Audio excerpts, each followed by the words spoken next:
Jawaharlal Nehru once said, "What is my inheritance? To what am I an heir? To all that humanity has achieved during tens of thousands of years, to all that it has thought and felt, to its cries of triumph and its bitter agony of defeat, to that astonishing adventure of man which began so long ago and yet continues and beckons to us."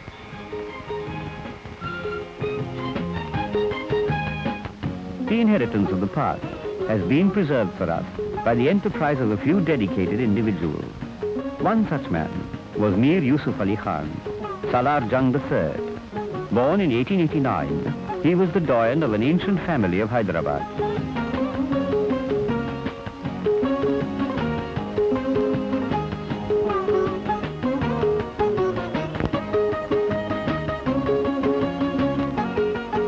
His grandfather, Mir Turab Ali Khan, popularly known as Salar Jung I, was appointed Prime Minister to the 6th Nizam.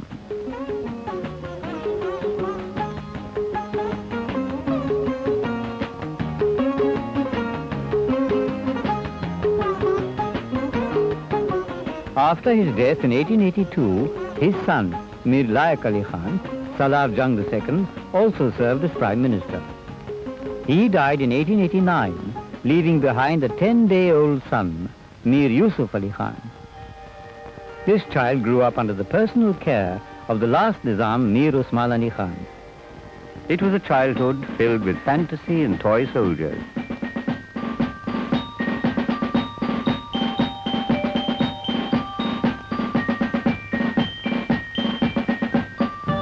Yusuf Ali Khan grew up to become the third Salar Jung and Prime Minister to the Nizam at the age of 24.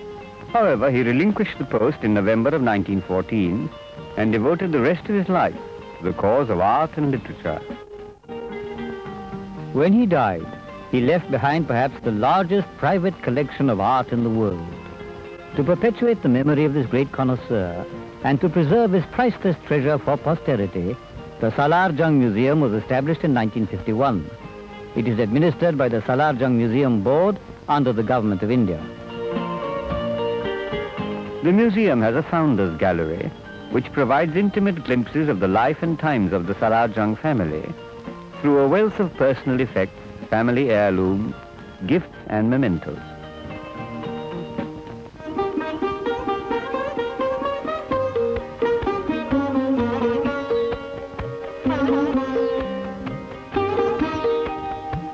The Gallery of Indian Sculpture shows the creative endeavor of unknown Indian sculptors who shaped divine figures.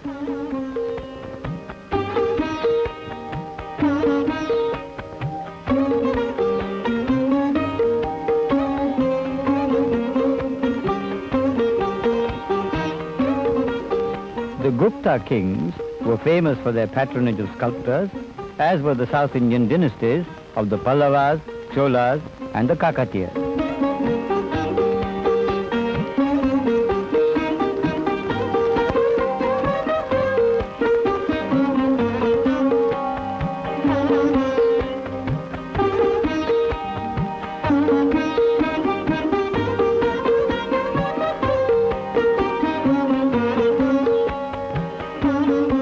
Another dynamic art form, which has been known in India since the days of Mohenjo-daro, is that of bronze casting. Conceptually, the greatest bronzes of South India are of Nataraj, representing Shiva and his cosmic dance.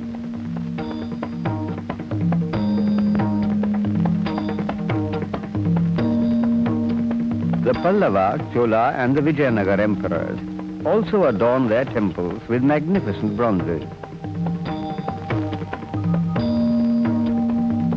The Somaskanda group presents Shiva with his consort Parvati and their child Skanda, signifying the joy of family life. The Jains also cast imposing bronzes of their Tirthankaras. In different parts of the country, devotees use different types of wall hangings to decorate the abode of their gods. Kalamkari art was born in Andhra Pradesh.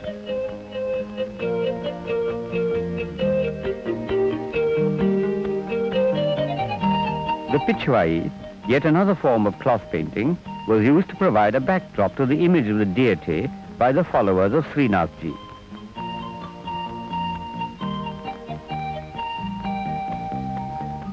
Intricate designs were the masterly achievements of ivory carvers in India, China and Japan.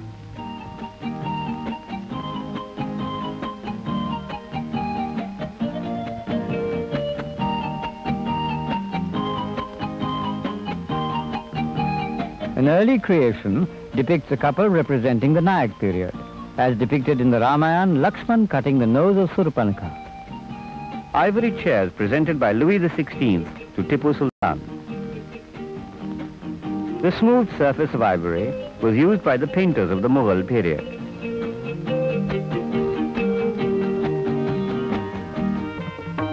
Salar Jung accumulated an amazing array of ancient weapons belonging to Jahangir, Shah Jahan, Aurangzeb, Tipu Sultan and others.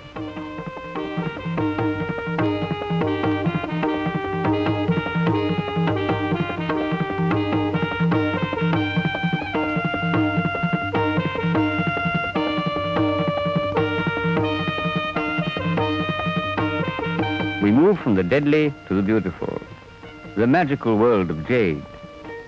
Jade is so hard that even steel cannot scratch it. These shapes were created by many years of careful rubbing and polishing.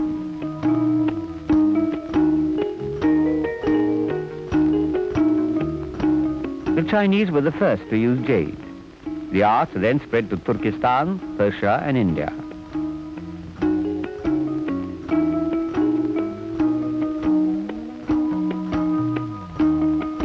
It found its zenith during the Mughal period. Daggers associated with Akbar, Jahangir, and a fruit knife belonging to Nur Jahan have handles of jade inlaid with precious gems. They have no parallels in delicacy of workmanship. Jade also lent itself to creation of articles of beautiful floral designs inlaid with gold and studded with gems. Being hard, jade was popular for the making of archers' rings. A title of Shah Jahan, Sahib-e-Kiran-e-Sani, is inscribed here. The Meenakari work on gold was lovingly done by the artisans of Jaipur. Meenakari was used to decorate utensils. One can see here not only examples of Indian Meenakari, but also a Russian coffee set with similar work.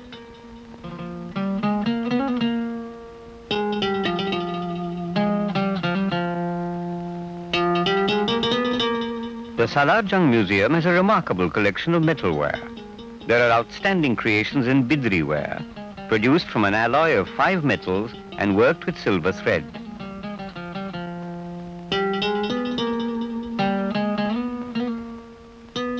A unique hookah with gold bidri work is perhaps the only one of its kind in existence. Silver craft is represented by beautiful examples of filigree work by the artisans of Karimnagar and Cuttack. A section of the gallery is devoted to metalware with Islamic motifs. Quotations from the Holy Quran were used to decorate utensils.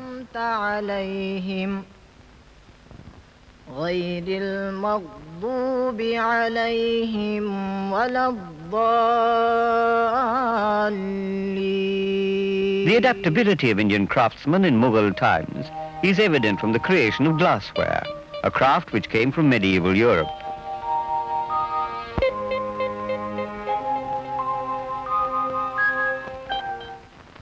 Wood has played an important role in art since primitive times.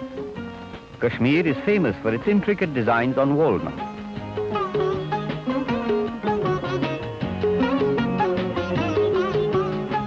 The artisans of South India created enduring works of art, especially on sandalwood, which has a place in religious rites.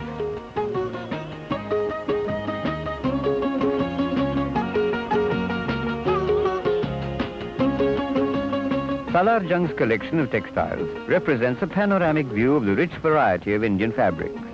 Cottons and brocades, Dhaka muslin and silks, velvets and wool, Mughal costumes, bridal dresses, the rich zari work of Banaras, and Kashmiri shawls belonging to the 18th and 19th centuries.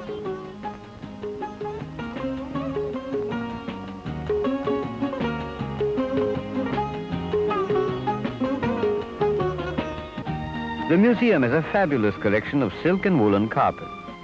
Carpets worked in gold and silver, soft, silky and light of weight. Carpets from the famous looms of Persia, Kashan, Bukhara, Tabriz, Kirman, Shiraz. The very names as exciting and exotic as the carpet.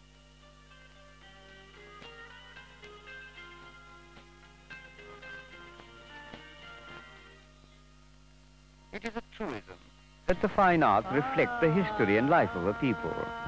India is famous for its miniature painting. Salar Jung collected representative works belonging to various schools. The earliest examples of miniature painting relate to the Jain tradition of Western India in the 14th century. There was always a strong Persian influence in the Mughal miniatures. They have sober yet pleasing color schemes, tantalizing depths of field, precise lines and contours. Shah Jahan's period evolved a new technique known as Siakalam.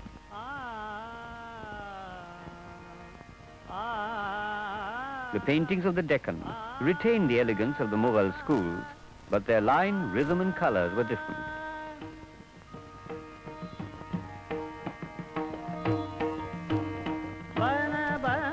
The Rajasthani paintings show poetic imagination, rhythmic movement and clarity of composition.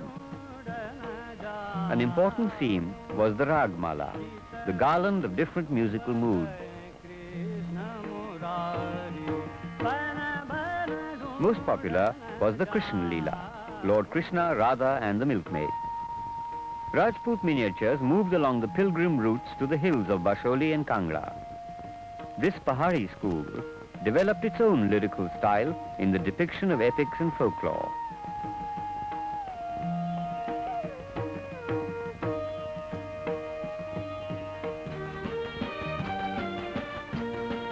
The era of modern Indian painting began at the turn of the century with the realistic works of Raja Ravi Verma. Though his idiom was Western, he painted mythological themes and contemporary Indian life. The artists of the Bengal school shook off the influence of the West and developed a truly Indian art form. By the mid-20th century, abstract art came to the forefront. Salar Jung was interested in the art forms of all the world. Mephistopheles and Margareta, signifying perhaps good and evil, are carved on two sides of the same piece of wood. A sizable collection of marble statues from Italy, France and England are housed in the museum.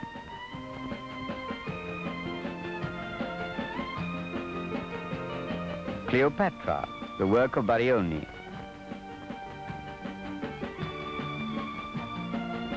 Among the best known is the Veiled Rebecca, sculpted by Benzoni.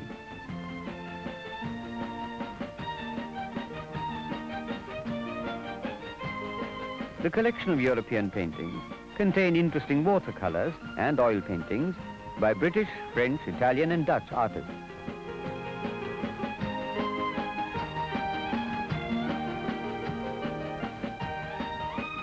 The Piazza San Marco by Canaletto is a delightful piece combining beautiful architecture and excellent perspective. Two landscapes by John Constable represent a part of the English collection.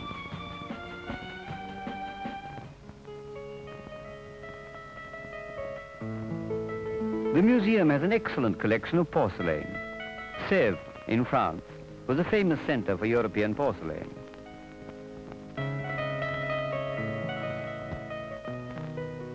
By the 18th century, Dresden in Germany had become an important center for the manufacture of porcelain. Candler modeled a figurine of a tailor riding a goat, an outstanding example. From England, Salar Jung brought pieces of the famous Wedgwood porcelain. The scintillating creations of the glass blowers of Venice, France, England, Bohemia, Belgium, and the cut glass of Czechoslovakia occupy a pride of place in the Salar Jung Museum. Gold-plated wine cups, especially designed for Salar Jung, are a tribute to his taste.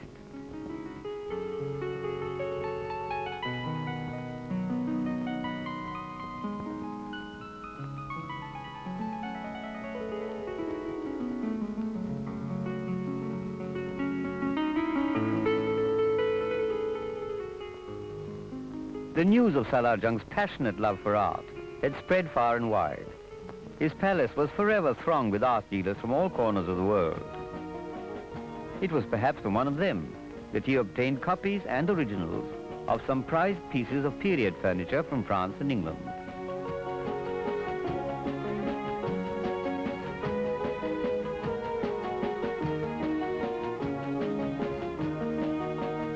He also bought originals and copies of European bronzes. The Night Watchman is an original.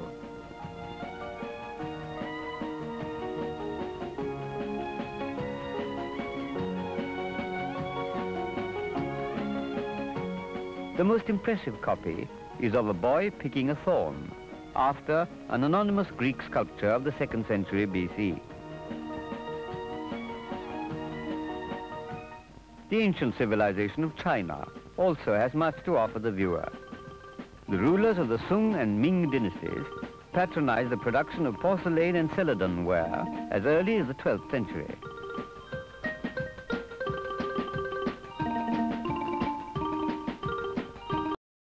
An ancient example is a plate with a painting of a dragon with ho-ho birds.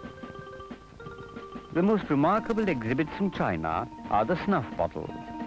Making these delicate designs from the insides of these tiny bottles must have called for tremendous skill and extraordinary patience.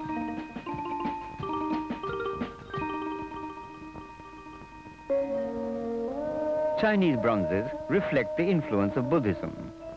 A statue of Bodhisattva, Avalokitesvara, belongs to the 18th century.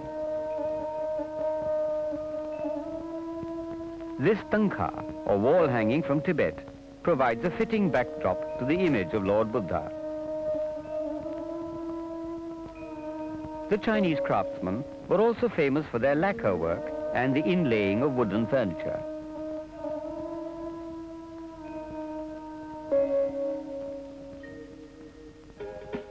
The people of Japan have their own distinct identity in the realm of art.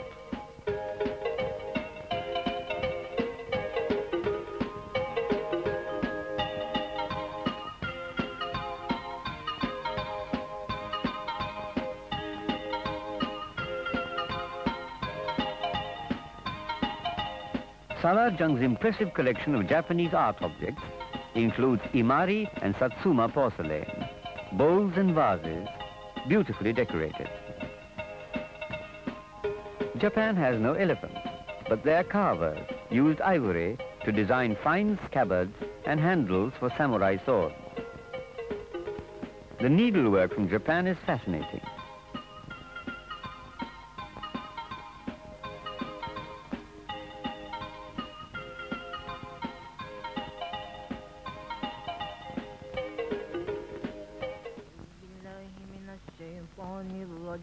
An important wing of the museum is the library and manuscript section.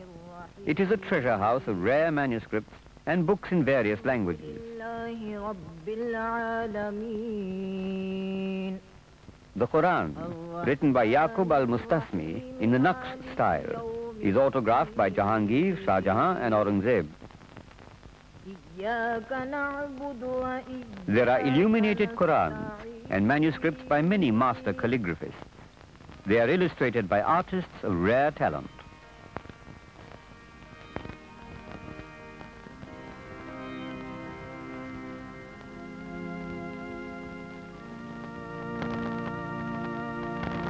There are manuscripts in Arabic, Persian, Turkish, Urdu, Sanskrit, and other languages.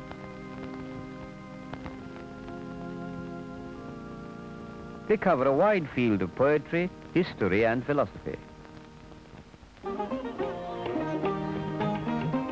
The Salar Jung Museum in Hyderabad represents the long history of civilization. It mirrors the culture of the past and continues to acquire new works for the generations of the future.